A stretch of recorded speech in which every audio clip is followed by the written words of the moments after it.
وہ خوش تھی، بے انتہا خوش، اس کی ہر ادا ہر انداز اس کی خوشی ظاہر کر رہا تھا۔ ہوتی بھی کیوں نہ، اس کا خواب پورا ہونے والا تھا، وہ خواب جو بچپن سے اس کے ساتھ تھا، وہ خواب جو اس کی زندگی کا مقصد تھا، اس کے آگے بڑھنے کی وجہ تھی، وہ خواب جسے وہ پایہ تکمیل تک پہنچانا چاہتی تھی، اور آج اس کا وہی دن تھا، وہ خواب پورا ہونے کا دن، جسے وہ کھلی آنکھوں سے دیکھتی تھی، وہ خواب جسے وہ حقیقت محسوس کرنا چاہتی تھی، لیکن کیا وہ بھول گئی تھی کہ وہ ایک خواب ہے، صرف خواب، اور پھر وہ ٹوٹ گئی، بکھر گئی، اس کا خواب چکنا چور ہو گیا تھا، اس کے نزدیک اس کی زندگی کا مقصد ختم ہو گیا تھا، وہ نڈھال ہو گئی تھی، غم، تکلیف، غصے کی اس عجیب کشمکش میں وہ اپنی ضد کی انتہا کو پہنچ گئی تھی۔ وہ نہیں جانتی تھی کہ اس کا سب کچھ صرف اس کی نظر میں ختم ہوا ہے، لیکن وہ جانتا تھا کہ اس کا خواب ٹوٹے گا تبھی وہ حقیقی زندگی میں لوٹے گی، اپنی زندگی کا اصل مقصد پہچانے گی، لیکن اس سب کے لیے اس کا خواب ٹوٹنا ضروری تھا۔ وہ جانتا تھا کہ یہ وقتی تکلیف اس کے لیے کتنی ضروری ہے، تاکہ وہ نادان یہ جان لے، اگر وہ اپنی زندگی کے اس مقام پر ہے تو کیوں ہے، کس کے لیے اور کس کی وجہ سے ہے۔ لیکن کہتے ہیں نا کہ جب جب غم غصے میں اور غصہ ضد میں بدل جائے تو کس کے ساتھ کیا ہو رہا ہے کوئی فرق نہیں پڑتا۔ وہ ایسی ہی تھی، نادان، تھوڑی سی پاگل اور انتہا کی ضدی۔ وہ جانتا تھا کہ یہ نادان ہے، اس لیے ضد کر رہی ہے، اسے اس کے پاگل پن، اس کے ضد سے کوئی فرق نہیں پڑتا تھا، اور پڑھتا بھی کیوں، وہ محبت کرتا تھا اس سے، اور کہتے ہیں نا کہ جس سے محبت کی جاتی ہے اس کی ہر خامی کو نظر انداز کیا جاتا ہے۔ وہ بھی کر رہا تھا، وہ مسلسل اس سے محبت کر رہا تھا، اسے بچا رہا تھا، اس کی زندگی سنوار رہا تھا، لیکن وہی ڈھاک کے تین پات، وہ اور اس کی بے جا ضد، وہ اس کے ساتھ ضد کر رہی تھی جس کے ساتھ ضد کرنے کا سوال ہی پیدا نہیں ہوتا، وہ اس کی نافرمانی کر رہی تھی جس کی فرما برداری اس پر فرض تھی، وہ جو ہمیشہ خوشیاں اور محبت بانٹتی تھی اب صرف غم اور اداسی کی داستان تھی۔ اس کے والدین اپنے جگر گوشے کے لیے ازحد پریشان تھے، پھر انہوں نے اپنی جان کو اس کے حوالے کر دیا، وہ جو اسے سمجھ سکتا تھا، وہ جو جانتا تھا کہ اب اس کی زندگی کس رخ پر مڑنے والی ہے، وہ جو جانتا تھا کہ اس کی کون سی بات، کون سی خواہش کو پورا کرنا ہے اور کس کو نظر انداز کرنا ہے۔ پھر وہ اسے لے گیا اپنی پسندیدہ جگہ، جہاں پر کوئی نہیں جا سکتا، وہاں صرف وہ لوگ تھے جنہیں وہ پسند کرتا تھا، جہاں صرف اس کے خاص بندے تھے، وہاں صرف وہ جاتے جنہیں وہ چنتا تھا، جنہیں وہ وہاں لے کر جانا چاہتا تھا، وہ اسے لے گیا تھا، اس نے اس نادان اور لاغ والی لڑکی کو چن لیا تھا، اب کیا کرے گی وہ، کیا وہ وہاں لے جا کر اس کی بات مانے گا یا وہی کرے گا جو اس کے لیے بہتر ہے، لیکن اگر وہ وہی کرے گا جو اس لڑکی کے لیے بہتر ہے تو اس لڑکی کا کیا ہوگا، جبکہ وہ جانتا ہے کہ وہ ٹوٹ جائے گی، بکھر جائے گی، لیکن اپنی ضد سے پیچھے نہیں ہٹے گی، تو کیا وہ اسے ٹوٹنے دے گا؟ جانتے ہو وہ کون تھی؟ وہ الہام تھی، وہ الہام جو مسرتوں کی امین اور خوشیوں کا پیکر تھی، معصوم چہرہ اور شرارت سے بھرپور پرکشش آنکھیں، وہ نٹکھٹ شہزادی جو جہاں جاتی صرف محبتیں سمیٹتی تھی، وہ الہام جس کی کھلکھلاہٹیں اس کے والدین کے آنگن میں گونجا کرتی تھی، لیکن اسے ایک حادثے کے بعد وہ بدل گئی تھی، کیونکہ انسان جس چیز میں جتنا شدت پسند ہوتا ہے اسے لے کر وہ اسی کی تکلیف میں مبتلا ہو جاتا ہے، کیونکہ انسان جس چیز میں جتنا شدت پسند ہوتا ہے اسے لے کر وہ اتنی ہی تکلیف میں مبتلا ہو جاتا ہے، اور وہ ازل کی شدت پسند اپنی خوبیوں کے ساتھ ساتھ اپنی خامیوں میں بھی عروج پر تھی، چاہے وہ پھر محبت ہو یا نفرت، پرواہ ہو یا بے پرواہی، نرمی ہو یا سختی، اخلاق ہو یا غصہ۔ ہاں، وہ الہام تھی جسے اس کے رب نے چن لیا تھا، وہ رب جس کی اطاعت کے لیے اسے اس دنیا میں بھیجا گیا تھا، وہ رب جس کی ہر بات ماننا اس پر فرض تھا، وہ رب جس کی اطاعت اس کی ذمہ داری تھی، مگر وہ صرف ظاہری چمک کے پیچھے بھاگ رہی تھی، وہ نہیں جانتی تھی کہ ہر چمکتی چیز سونا نہیں ہوتی ہے، اور وہ چمک صرف ایک انگارے کے ساتھ تھی، ایسا آگ کا انگارہ جو اسے راکھ کر کے رکھ دے گا۔ اٹھ جاؤ الہام، شاباش میرا بچہ، لیٹ ہو جاؤ گی، میں پہلے بتا رہی ہوں بی بی جان، میں نے کسی بھی بات پر عمل نہیں کرنا ہے، فضول کا ٹائم ویسٹ ہوگا، سونے دیں مجھے، الہام نے کسمساتے ہوئے جواب دیا تھا۔ اچھا اٹھو تو صحیح، مت کرنا عمل، لیکن تیار تو ہو جاؤ، جانا تو ہے نا، بی بی جان نے کمبل اٹھاتے ہوئے کہا تھا، اور پھر کچھ دیر بعد وہ عبایا پہنے، روشن چہرے پر حجاب باندھے تیار کھڑی تھی، نقاب وہ کرتی نہیں تھی اور نہ مستقبل میں ایسا کرنے کا اس کا کوئی ارادہ تھا، وہ اپنے سفر کے لیے تیار تھے اس عزم کے ساتھ کہ کچھ بھی ہو جائے، اس نے کسی کی سننی ہے اور نہ کسی کی ماننی ہے۔ بی بی جان کے ساتھ اسے اپنی دوست عروج کی طرف جانا تھا اور پھر وہاں سے دونوں نے مدرسے کے لیے نکلنا تھا۔ السلام علیکم آنٹی، عروج نے ضروشہ کو عقیدت و احترام کے ساتھ سلام کیا تھا۔ وعلیکم السلام میرا بچہ، خوش رہو۔ ضروشہ نے اسے گلے لگاتے ہوئے جواب دیا تھا۔ الہام ایک سائڈ پہ خاموش کھڑی تھی۔ میں بس عبایا پہن لوں پھر نکلتے ہیں الہام، عروج نے الہام کو اپنی طرف متوجہ کرتے کہا تھا۔ جی ٹھیک ہے، الہام نے سنجیدگی سے جواب دیا۔ چلیں الہام، میں تیار ہوں، عروج نے اپنے دوپٹے سے نقاب کرتے ہوئے کہا تھا۔ آپ نقاب کیوں کر رہی ہیں عروج باجی؟ الہام نے چونکتے ہوئے سوال کیا۔ کیونکہ وہاں سب لڑکیاں کرتی ہیں، استاد جی نے پڑھانا ہوتا ہے، عروج نے سکون سے جواب دیا تھا۔ اچھا چلیں ایک منٹ رکیں، میں بھی نقاب سیٹ کر لوں۔ الہام نے اپنا دوپٹہ کھولا اور نقاب کرنے کے لیے سائڈ مرر کی طرف مڑ گئی تھی۔ عروج نے چونکتے ہوئے ضروشہ کی طرف دیکھا، جبکہ یہ سن کر بی بی جان کی آنکھیں تو احساس تشکر کی وجہ سے نم ہو گئی تھی۔ عروج نے بی بی کی آنسو صاف کرتے ہوئے تسلی دی تھی۔ چلیں عروج باجی، میرا نقاب بھی سیٹ ہو گیا، الہام نے عروج کو مخاطب کرتے ہوئے کہا۔ چلتی ہوں بی بی جان، لیکن میں آپ کو پہلے بتا چکی ہوں، میں ان کی کوئی بات نہیں مانوں گی۔ اگر کوئی شکایت آئی پھر مجھے مت کہیے گا، جیسا آپ کہو میرے بچے، ضروشہ نے اس کی پیشانی پر بوسہ دیتے ہوئے کہا تھا۔ اوکے چلیں پھر ٹھیک ہے، فی امان اللہ۔ دونوں گھر کی دہلیز پار کر گئی تھی۔ پیچھے بی بی جان نے دل ہی دل میں اپنی اس نادان اور معصوم بیٹی کے خوش رہنے کی دعا کی، جو انجانے میں ہی صحیح لیکن اس کے ایک حکم کی تعمیل کر چکی تھی۔ بالآخر وہ پہنچ گئی ایسی جگہ جہاں اس کا رب اسے لے کر جانا چاہتا تھا۔ ایک نئے جوش اور ولولے کے ساتھ اس نے وہاں قدم رکھا، لیکن یہ جوش نافرمانی کا تھا، اپنی بات پر قائم رہنے کا تھا، اپنی ضد پر ڈٹے رہنے کا تھا۔ السلام علیکم ورحمۃ اللہ وبرکاتہ۔ عروج نے مدرسے میں داخل ہوتے ساتھ اونچی آواز میں سلام کیا تو الہام نے بھی اس کی تقلید کی تھی۔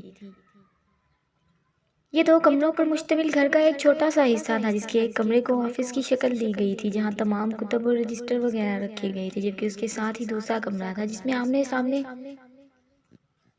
کتب لگا کر کلاس کی شکل دی گئی تھی۔ ایک طرف چھوٹی سی دری کے سامنے چھوٹا مکتب لگا کر استاد صاحب کی جگہ مقرر کی گئی تھی۔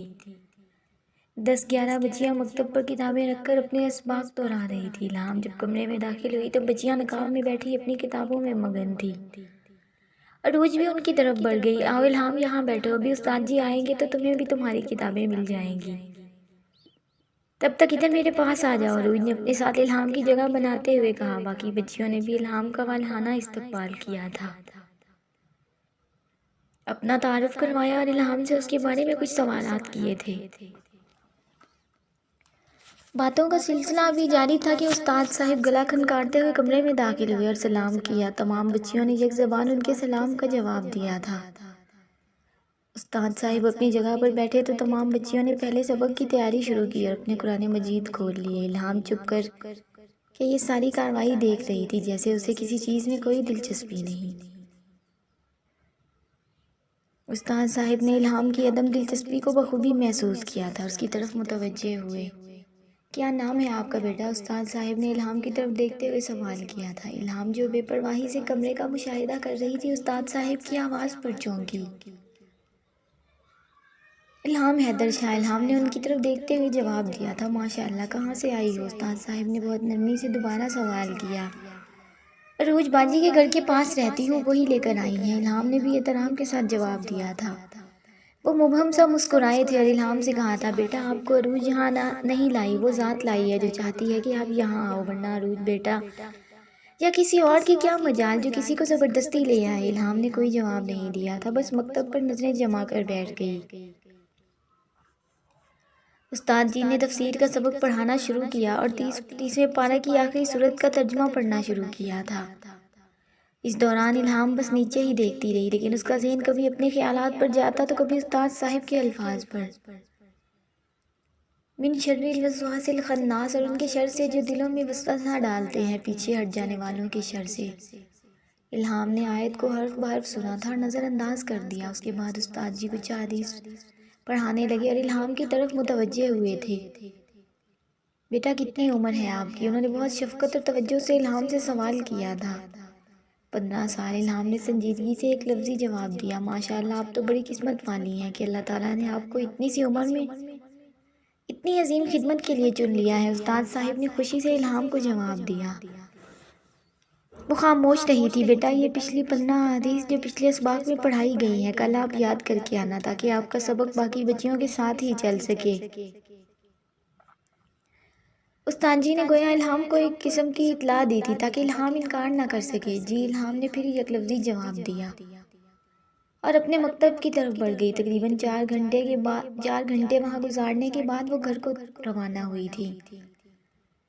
الہام کل 8 بجے تیار رہنا، میں لینے آ جاؤں گی، پھر اکٹھے ہی چلیں گے۔ عروج نے اسے اس کے گھر کے دروازے پر چھوڑتے ہوئے کہا تھا۔ جی ٹھیک ہے عروج باجی، اللہ حافظ۔ الہام جواب دے کر گھر میں داخل ہو گئی۔ گھر میں داخل ہوتے ہی اس نے سلام کیا تھا اور بیگ استری سٹینڈ پر رکھ دیا۔ وعلیکم السلام میرا بچہ۔ بی بی جان نے الہام کے سوال کا جواب دیا اور پیشانی پر بوسہ دیتے ہوئے پوچھا، کیسا دن گزرا؟ اچھا گزر گیا۔ بابا اور بھائی کہاں ہیں؟ الہام نے جواب دیتے ساتھ ہی سوال کیا تھا۔ بابا آپ کے کام پر گئے ہیں اور بھائی ابھی باہر گیا ہے، بی بی جان نے پانی پکڑاتے ہوئے جواب دیا۔ اوکے بی بی جان، میں سونے لگی ہوں، کھانے کے لیے بھی مت اٹھائیے گا، اٹھ کر کھا لوں گی۔ پانی کا گلاس بی بی جان کو پکڑایا تھا اور اطلاع دے کر وہ اپنے کمرے میں آ کر بستر پر لیٹ گئی تھی۔ درویشہ بھی لائٹ آف کر کے باہر آ گئی۔ الہام اٹھ جاؤ میرا بچہ، اذان ہو رہی ہے، عصر پڑھ لو، بی بی جان نے کمرے کی لائٹ آن کرتے ہوئے کہا تھا۔ الہام نے کوئی جواب نہیں دیا، حالانکہ اس کی آنکھ تو ہلکی سی آہٹ سے بھی کھل جاتی تھی۔ درویشہ جان گئی تھی کہ یہ جاگ رہی ہے، اس لیے دوبارہ کہا، الہام مجھے پتا ہے تم جاگ رہی ہو، اٹھو شاباش نماز پڑھ لو۔ اچھا نہ پڑھ لوں گی، الہام نے کسمساتے ہوئے جواب دیا۔ اچھا چلو ٹھیک ہے، جلدی سے اٹھ جاؤ، قضا مت کرنا۔ بی بی جان یہ کہہ کر کمرے سے باہر نکل گئی تھی۔ الہام پوری طرح بیدار ہو چکی تھی اور اب چت لیٹے پنکھے کو دیکھ رہی تھی۔ نہ میں نے نماز پڑھنی ہے، نہ کچھ اور کرنا ہے، میں نے تو پہلے ہی کہا تھا کہ کسی بات پر عمل نہیں کروں گی۔ میں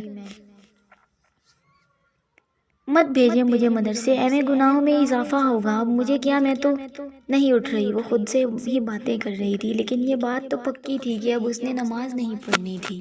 اس نے جب ارادہ کر لیا تھا کہ نماز نہیں پڑھنی تو اس نے نہیں پڑھنی تھی، اور ایسا ہی ہوا۔ الہام بستر سے اٹھی، فریش ہوئی اور باہر ٹی وی لاؤنج میں بیٹھ گئی۔ بی بی جان کھانا تو دے دیں، مجھے بھوک لگی ہے، الہام نے بہت لاڈ سے بی بی جان سے کہا تھا۔ گرم کر رہی ہوں میرے بچے، بس 2 منٹ۔ درویشہ نے الہام کی بات سن کر حیرانگی سے جواب دیا۔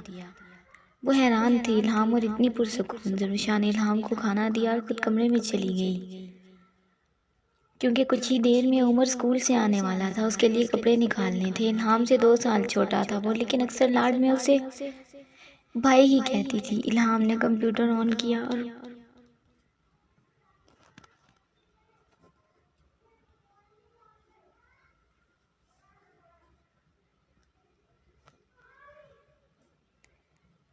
اور فل والیوم میں گانے لگا دیے تھے اور پرسکون سی کھانا کھانے لگی۔ کمرے میں موجود بی بی جان اتنی اونچی آواز سن کر فوراً باہر آئی تھی۔ الہام آواز کم کرو، اتنی اونچی آواز کس لیے؟ ارے بی جان، اتنے دنوں بعد تو سپیکرز آن کیے ہیں، کچھ دیر کے بعد بند کر دوں گی۔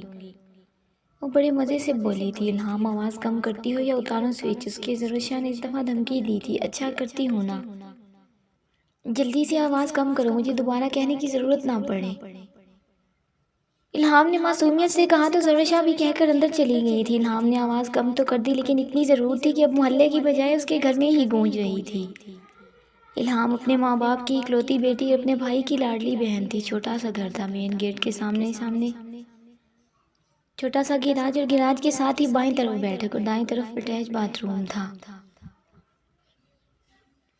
بالکل سامنے 2 کمرے تھے، دونوں کمروں کے سامنے ٹی وی لاؤنج اور ساتھ اوپن کچن۔ چھوٹا سا گھر تھا۔ الہام کے بابا پرائیویٹ جاب کرتے، صبح کے جاتے، رات کو 8 یا 9 بجے تک گھر واپس آتے۔ الہام نے فرسٹ ڈویژن میں میٹرک کلیئر کیا تھا، عمر ابھی 8 کلاس میں تھا۔ چھوٹا سا گھرانہ امن و سکون کا گہوارہ تھا، لیکن اب الہام کی ضد شاید اس امن کی دشمن بن گئی تھی۔ مستقل مزاجی تو الہام کی فطرت میں ہی نہیں تھی، تو جلد ہی میوزک سے اکتا گئی۔ اتنی دیر میں عمر بھی آ گیا تھا۔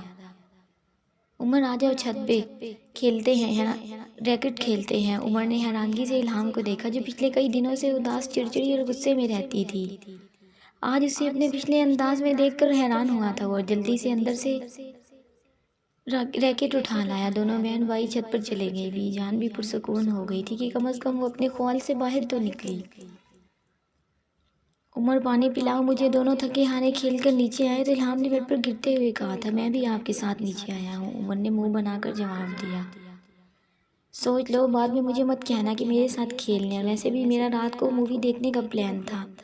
چلو اب کینسل، الہام نے بڑے پرسکون سے انداز سے کہہ کر عمر کا سکون غارت کیا تھا، کیونکہ 9 بجے ہی گھر کی لائٹس آف ہو جاتی تھی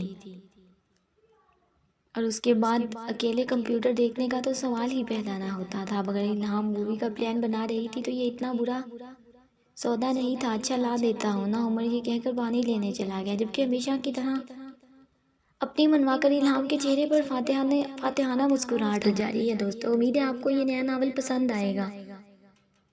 ویڈیو اچھی لگے تو اسے لائک اور اپنے دوستوں کے ساتھ شیئر لازمی کریں۔ اگر آپ میرے چینل پر نئے ہیں تو چینل کو سبسکرائب کریں اور ساتھ میں لگے گھنٹی کے بٹن کو ضرور دبائیں تاکہ ہر نئی ویڈیو کا نوٹیفیکیشن آپ دوستوں تک سب سے پہلے پہنچ سکے۔ ملتے ہیں نیکسٹ ایپیسوڈ میں، تب تک کے لیے اپنا خیال رکھیں اور دعاؤں میں یاد رکھیں۔ اللہ حافظ۔